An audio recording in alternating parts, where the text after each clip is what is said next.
क्या आपको पता है ब्रेन के सेल के अंदर ऐसे एलिमेंट होते हैं जिससे हम जान सकते हैं कि आपके सेल की और आपकी बॉडी की एज क्या है।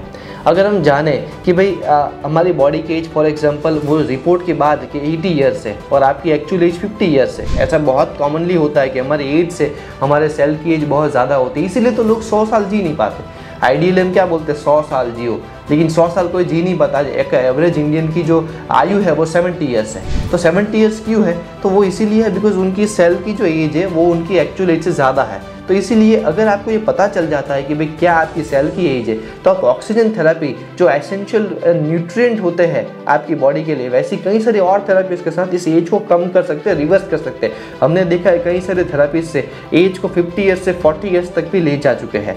तो ये एक ऐसी थेरेपीज है कि जो आपकी बॉडी के अंदर रिवर्स एजिंग भी करती है और जो ब्रेन पावर के लिए बहुत इंपॉर्टेंट है। कई सारे एक्टर्स तो कई सारे सेलिब्रिटीज इसको ऑलरेडी करवा चुके हैं, इसलिए इतना यंग दिखता है। सिर्फ मेकअप का और स्टेरॉइड्स का कमाल नहीं होता, ये ऐसी थेरेपीज भी बहुत हेल्प करती है।